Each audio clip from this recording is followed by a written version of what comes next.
Chers amis, bonjour. Il y a beaucoup d'internautes qui me posent la question. Oui, docteur, vous n'avez pas encore fait une vidéo sur les crises des tachycardies de Bouvray. Est-ce qu'il faut ablater? Qu'est-ce qu'il faut faire? Chers amis, j'en ai fait. Regardez, c'est la vidéo 321. La tachycardie de Bouvray, c'est une crise des tachycardies paroxystiques. Attention, à fréquence régulière, pas des arythmies ni la fibrillation. On est bien d'accord. Eh bien, j'ai expliqué dans cette vidéo comment il faut faire. La respiration, les bêta-bloquants, les médicaments, entre des guillemets, homéopathiques, anthroposophiques, même les fleurs de Dr Bach. Mais effectivement, je n'ai pas écrit le nom tachycardie de Bouvray. Il faut des noms. Les gens sans nom, ils ne comprennent rien. Bon, vous avez une maladie de Bouvray. Mais la conséquence finale, c'est quoi? C'est que vous avez des crises de tachycardie. Bon, il a des caractéristiques particulières. Bon, écoutez, en deux mots, parce que là, vraiment, c'est le week-end, j'ai pas le temps de faire beaucoup de documentation, de recherche. Vous trouvez ça partout ailleurs, sur Wikipédia, sur plein d'autres vidéos sur YouTube. Mais moi, voici ma vision. J'ai beaucoup de patients qui ont ce problème. Vous savez bien, je l'ai réduit même dans mon cabinet. Il y a deux sortes. Soit vous êtes vraiment très gêné, carrément handicapé, gêné, vraiment, eh ben vous faites ablater et puis c'est tout. Sinon, si vous êtes patient, philosophe, et essayez de comprendre ce que votre cœur vous dit, eh bien, les tachycardies de Bouvray, c'est quoi? Il y a deux mécanismes. Soit vous avez un faisceau, un câble, vous voyez, des câbles entre l'oreillette et les ventricules, on appelle ça le faisceau de Kent, ça fait un syndrome sur l'électrocardiogramme qu'on appelle le syndrome de Wolff-Parkinson-White. D'accord? C'est un faisceau. C'est quoi un faisceau? On vous l'explique pas, chers amis. C'est un faisceau, un petit câble d'origine embryonnaire. Et ça disparaît avec l'âge, si vous êtes patient.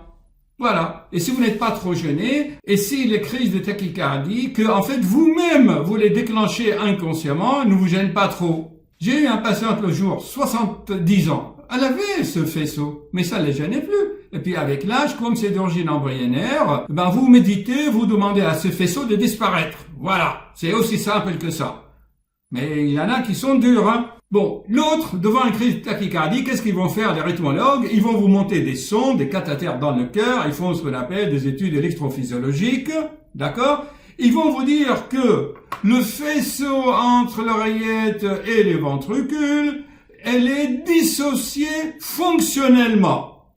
Je répète, fonctionnellement, ce faisceau, ce câble est dissocié. Bon, je m'excuse, mais il y a une autre façon de voir les choses, ok? La dissociation, je vous l'avais dit toujours dans mes vidéos, c'est l'équilibre sympathique-parasympathique. C'est l'équilibre. Donc, si le faisceau est dissocié, c'est qu'il y a une prédominance soit du sympathique, l'adrénaline, soit l'acétylcholine, le parasympathique. Alors, vous réglez ça vous-même. Vous faites la cohérence cardiaque, du sport, vous équilibrez votre vie et essayez d'équilibrer les deux systèmes. Alors, eux, qu'est-ce qu'ils vont faire? Ils vont ablater. Et avec le risque d'ablation, avec le risque d'ablation, eh ben, vous risquez qu'on coupe ce faisceau et vous aurez un pacemaker à la fin. Chers amis, que ce soit ablation ou toutes ces histoires-là, vous connaissez ma position, mais essayez d'élargir un peu le cadre. Voyons.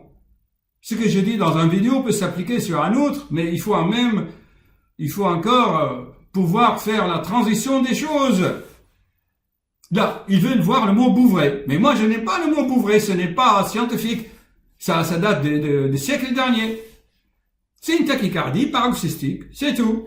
Les mécanismes, je viens de les dire. Et alors, où est le problème?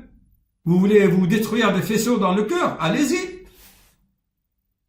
Quand je fais des réponses et que ça ne plaît pas à l'internaute ou à certains amis sur Facebook, ah ben, ils sont pas contents. Mais attendez, je ne donne jamais des solutions sur un plateau. Quand même, vous avez compris ma philosophie. Ma philosophie, je veux bien que vous fassiez quelque chose, un effort. Or, franchement, on le sait, les gens n'aiment pas faire d'efforts. Ils sont bien pour critiquer, pour juger, mais pour aller faire quelque chose en pratique, aller faire un travail sur toi, ça, il ne le fait pas. Mais je l'ai dit combien de fois? les crises de tachycardie, de Bouvray, s'il vous plaît. Qu'est-ce qu'il faut faire? Maintenant, vous le savez. Moi, personnellement, je le répète, j'en ai eu. Il n'y a pas de problème. Je répète encore. Voyez ma dernière vidéo, bon sang. Ne charcutez pas, ne vous laissez pas charcuter. Les maladies, c'est vous qui les créez. Est-ce que c'est compris? Soit vous supportez quelque chose dans votre vie parce que vous en tirez un bénéfice, je le répète, soit vous avez exagéré dans le domaine des 5 sens. Combien de fois il faut que je le répète? Un enfant. L'autre jour, j'ai vu un enfant. On veut lui mettre sa doudoune là pour sortir. Il voulait pas. Elle s'enroulait par terre, elle échappait. Et finalement, bon, on lui a mis la doudoune. Et quand on est sorti, elle était prostrée. Là, elle était bloquée. Elle n'était pas contente. Elle s'est endormie. Et voilà. Ne vous forcez pas à vivre des situations que vous n'aimez pas. Sinon, le cœur, lui, il palpite. Il va s'exprimer. D'accord? Chers amis, et comme j'ai un bon cœur, je n'ai pas voulu vous quitter brusquement comme ça. Chers amis, j'ai eu beaucoup de patients, et j'en ai encore, qui ont ces crises. Je les traite à la demande. D'accord? Quand ils sont pas, bien sûr, syncopales ou autres, si vous sentez la crise venir, demandez à votre médecin de vous prescrire de l'isoptine, Verapamil 40. Là, mon jardinier, là, dans ma résidence, il faisait sa crise dans le jardin quand il se penchait pour faire ses fleurs. Il avait donc un petit reflux acide et hop, il déclenchait des crises de tachycardie. Bon, je lui ai donné 2 comprimés d'isoptine 40, des comprimés à croquer, à laisser sous la langue, et une isoptine Verapamil LP 120 à avaler. D'accord? D'abord, tu avales le comprimé de 120 LP de isoptine, tu l'avales tout de suite, et ensuite tu prends 2 comprimés de 40, tu les croques et tu les laisses sous la langue. Et tu essaies tout le reste que j'ai expliqué dans ma vidéo 321. Et la crise s'arrête en 3 minutes. Tu fais les manœuvres vagales. Tu le sais, ça. Tu prends la tête, paf, tu le plonges dans un lavabo avec des glaçons. C'est expliqué partout dans les vidéos, franchement.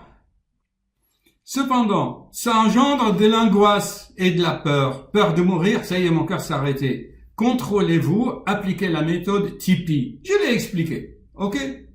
Donc, je vous avais dit souvent, pour conclure, chers amis, que mes vidéos constituent des perles. Bon, il y en a qui cherchent uniquement la tachycardie. Ils vont regarder uniquement les vidéos où il y a la tachycardie comme cette chère internaute.